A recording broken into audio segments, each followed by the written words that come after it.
আচ্ছা, প্রিয় শিক্ষার্থীরা, আজকে হচ্ছে আমরা 42 পেজের এই উদাহরণটা দেখার কথা ছিল। আজকে আমরা এই উদাহরণটা দেখবো, ঠিক আছে? তো চলো দেখা যাক কি দেওয়া আছে। ধরো তুমি একটি কাজ পেলে যা পড়াশোনার পাশাপাশি করা সম্ভব। কাজটি করে তুমি প্রথম মাসে যা আয় করেছো সেটা হচ্ছে 4,000 টাকা। তো প্রতি মাসে পূর্ববর্তী মাসের 5% আয় বৃদ্ধি পাবে আর কি। তো 10 মাসে তোমার আয় কত টাকা হবে সেটা বের করতে বলছে। তো প্রথম কথা হচ্ছে 10তম মাসে, মানে 10তম মাসে, কেমন?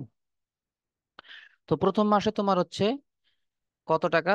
4,000 টাকা পেয়েছো। তারপরের মাসে 5% মানে 4,200 টাকা। 5% 4,200, এটা কিভাবে আসছে? তুমি যদি 4,000-এর সাথে গুণ করো 5%, তাহলে কত হবে? 200 টাকা। তার মানে এই 200 টাকা পরবর্তী মাসে যুক্ত হবে। তা আগের মাসে ছিল 4,000 টাকা, পরের মাসে হয়েছে 4,200 টাকা। তো 4,200 টাকাকে আবার তুমি 5% করবে, ঠিক আছে? 4,200-কে তুমি আবার 5% করবা, তখন আবার 210 পাবা, ঠিক আছে? তো 4,200-র সাথে 210 যোগ করলে 4,410 হবে। এবার আবার এইটার উপর 5% করে যা হবে সেটা এইটার সাথে যোগ করে তারপরের মাসে লিখতে হবে। এরকম করে 10তম মাস পর্যন্ত যাইতে হবে, ঠিক আছে? এখন প্রথমে তোমাদের খুঁজে দেখতে হবে প্রাপ্ত অনুক্রমটি সমান্তর নাকি গুণোত্তর। প্রথম কথা হচ্ছে এটা গুণোত্তর। এটা কি হবে? গুণোত্তর এটা কিভাবে করবা? তুমি 4,200 ভাগ হচ্ছে 4,000 সমান সমান 4,410, এটাকে তুমি ভাগ করবা হচ্ছে 4,200 দিয়ে, ঠিক আছে? তো এই মানটা পাবা হচ্ছে 1.05। 1.05 এই মানটা পাবা। তাহলে আমরা কি পাইলাম? যে ভাগ করলে একটা নির্দিষ্ট মান পাবো, যেটা হচ্ছে আমাদের গুণোত্তর ধারাকে প্রকাশ করে। তো আমরা পেয়ে গেলাম এটা গুণোত্তর দ্বারা। এরপরে আসো, অনুক্রমটির প্রথম পদ হচ্ছে A1 4,000, সাধারণ অনুপাত হচ্ছে 1.05 আমরা পাইছি, এবং পদ সংখ্যা হচ্ছে 10টা। 10 নম্বর পদ, এন এর মান হচ্ছে কত? 10। কেননা আমাকে 10 নম্বর পদ বের করতে বলছে। এখন তোমরা ইতিমধ্যে জেনেছো গুণোত্তর ধারার সাধারণ পদ হচ্ছে এন তম পদের সূত্র। এন তম পদের নির্ণয়ের সূত্র হচ্ছে A1 R টু দি পাওয়ার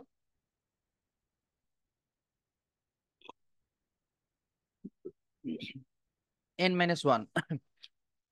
তাহলে 10তম পদ হবে 4,000, তারপরে গুণন 1.05, তার উপর 1.05 হচ্ছে আর এর মান, তার উপর দিলা হচ্ছে 10 - 1।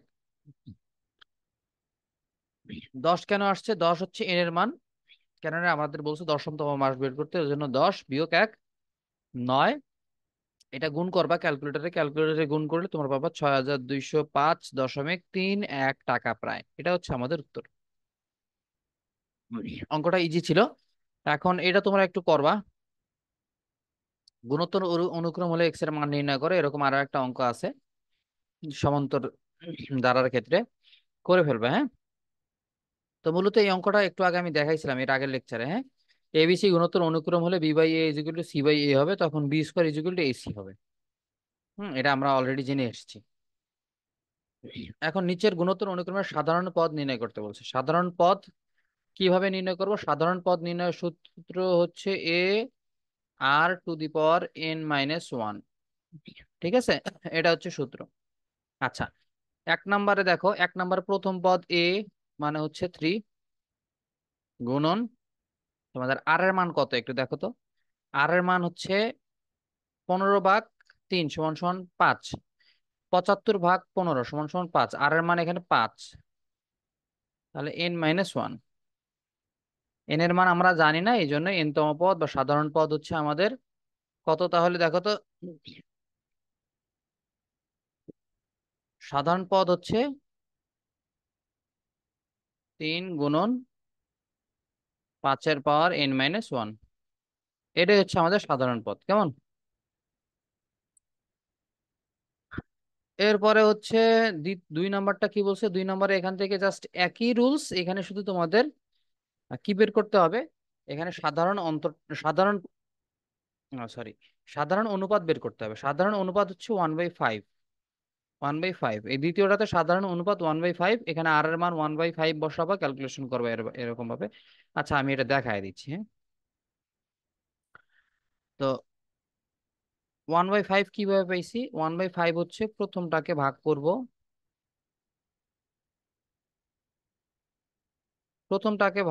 হচ্ছে, সরি, দ্বিতীয়টাকে ভাগ করব প্রথমটাকে দিয়ে। তো দ্বিতীয়টা লিখলাম, এরপরে ভাগটা গুণ চিহ্ন হয়ে গেলে আমরা জানি যে হচ্ছে ভাগ থাকলে গুণ হয়ে উল্টে যায়, তারপরে এটা এটা কাটা, ঠিক আছে? তাহলে সমান সমান সাধারণ অনুপাত 1/5। ঠিক আছে, সাধারণ অনুপাত 1/5 পেয়ে গেছি। এখন যদি এইটার মধ্যে ফেলাও, a r n-1, এটার মধ্যে যদি ফালাও সাধারণ পদের সূত্র, এ হচ্ছে 4 গুণন 1/5 তার উপর n-1। তা আমাদের অঙ্ক এটাই এটাই হচ্ছে আমাদের সাধারণ পদ, ঠিক আছে? তোমরা 3 নাম্বারটা করবা, যার সাততম এবং সাততম পদ 8 এবং 13তম পদ 512, এটা একটু করবা। এর আগে সমান্তর দ্বারাতে এরকম একটা ম্যাথ ছিল, তোমরা যদি না পারো অবশ্যই ফেসবুক গ্রুপে তোমরা একটু নক দিবা, বা এই পেজের এই ভিডিওর নিচে তোমরা একটু কমেন্ট করবা যে এই ম্যাথটা পারতেছি না, করায় দেন। ঠিক আছে, এবার খ নাম্বারটাতে আমরা চলে যাব। এগুলো একটু মুছে নেই, অনেক হয়ে গেছে।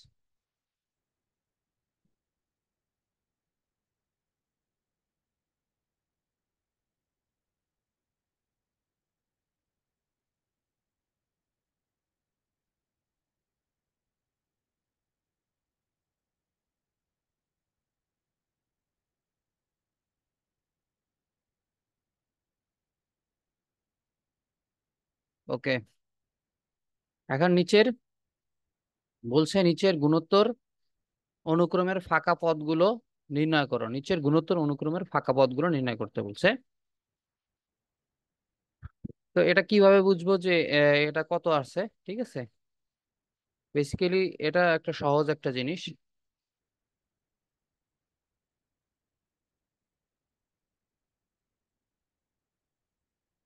সহজ জিনিস কিভাবে একটু দেখো। এখানে মূলত 1/3 হবে।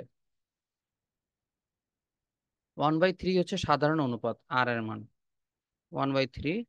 তাহলে এখানে হবে তার এটাতে হবে 1, এটাতে হবে, নিচেরটাতে হবে 1/3, এরপর এটাতে হবে 1/9, এরপর এটাতে হবে 1/27। মানে দেখো, সাধারণ অনুপাত যদি এটা হয় 1/3 হয়, তাহলে 3-এর সাথে 1/3 গুণ করলে 1 হবে, 1-এর সাথে 1/3 গুণ করলে 1/3 হবে, 1/3 এর সাথে 1/3 গুণ করলে 1/9 হবে, 1/9 এর সাথে 1/3 গুণ করলে 1/27 হবে।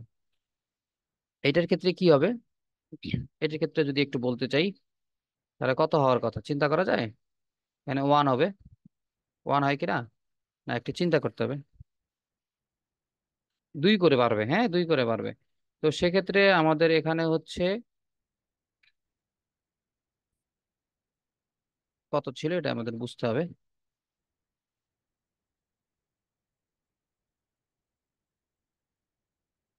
মানে এখানে বাড়বে হচ্ছে তোমার 1/2 করে।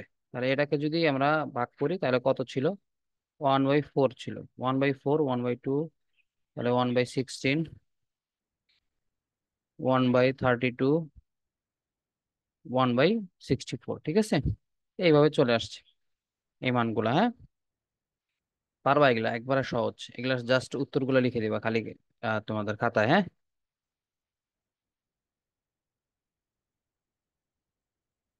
এবার আসো হচ্ছে আমাদের এই গ নাম্বারটা করবো। গ নাম্বারে কি বলছে দেখো, 4, 12, 36 অনুক্রমের কততম পদ হচ্ছে আমাদের 2916।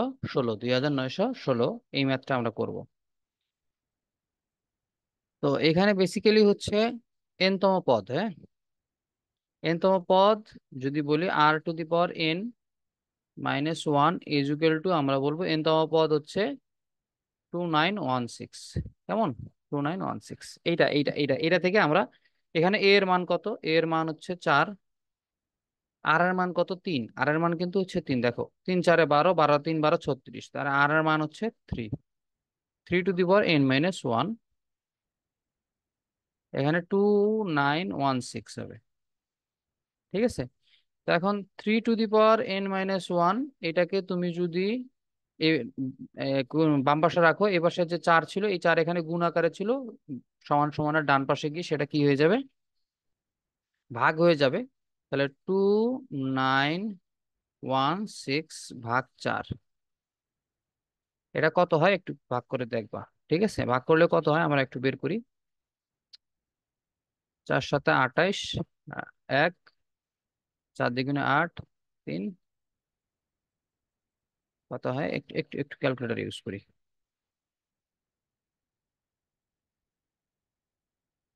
2916, হ্যাঁ, 2916 ভাগ 4, 729, হ্যাঁ। 729 হবে, হ্যাঁ। তো এখন 3n - 1 = 729। আচ্ছা, এই 729-এর সাথে এই তিনের একটা সম্পর্ক আছে। কিভাবে সম্পর্ক আছে? এই তিনের উপর কোনো একটা পাওয়ার করলে কিন্তু আমরা 729 পাবো। এখন তিনের উপর কত পাওয়ার গেলে 729 পাওয়া যায় সেটা আমরা একটু হিসাব করে দেখবো, হ্যাঁ। ধর আমি তিনের উপর পাওয়ার করতেছি 3^5 দিয়ে দেখি একবার। 243 হয় না, তাহলে 3^6 দিলে মনে হয় হওয়ার কথা 729। তার মানে 3n - 1 এই 729 মানে হচ্ছে 3^6। এখন আমাদের লগারিদমের সূত্র অনুযায়ী এইখানে ব্যাপারটা কি, একটু আমি তোমাদের হোয়াইট বোর্ডে নিয়ে যাই, তাহলে তোমরা একটু বুঝতে পারবা।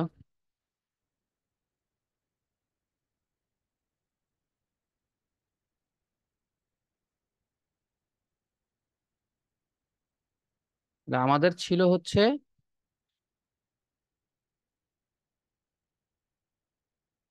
3^n - 1 আর 3^6।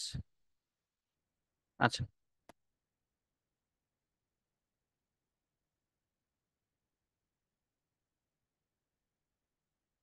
ওকে। তো এখানে আমাদের বেসিক্যালি ছিল হচ্ছে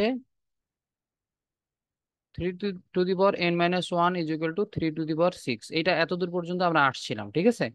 তো এখন লগারিদমের সূত্র অনুযায়ী হচ্ছে এখানে যদি বেস ঠিক থাকে, লগারিদম লগারিদম সম্পর্কে তোমরা পরের অধ্যায়ে জানবা।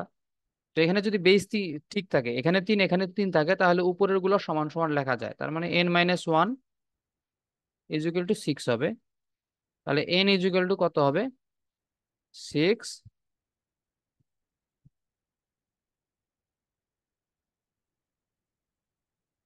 6 + 1। এই পাশে হচ্ছে -1টা সমান সমানের ডান পাশে চলে গেলে +1 হয়ে যাবে। তাহলে n = আমাদের কত? 7। তার মানে এখান থেকে বলতে পারি যে 7তম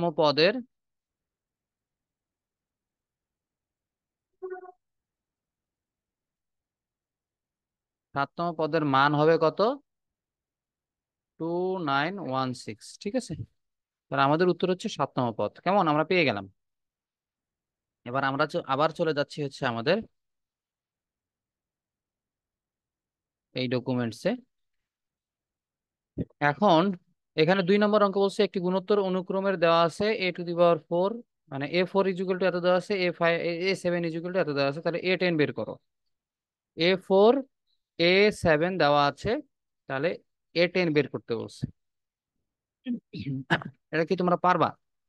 আচ্ছা, এটা একটু ব্রড ম্যাথমেটিক্স, এটা তোমরা একটু দেখবা, না পারলে আমি নেক্সট লেকচারে এটা করাই দিব, ঠিক আছে। নেক্সট লেকচারে এটা করাই দিব। যারা পারবা কমেন্টে লিখবে, যারা পারবা না তারা কমেন্টে লিখবে যে হ্যাঁ আমি এটা দেখতে চাই, হ্যাঁ। এটা নেক্সট লেকচারে আমি করাই দিব, কেমন। গয়ের 2 নম্বরটা।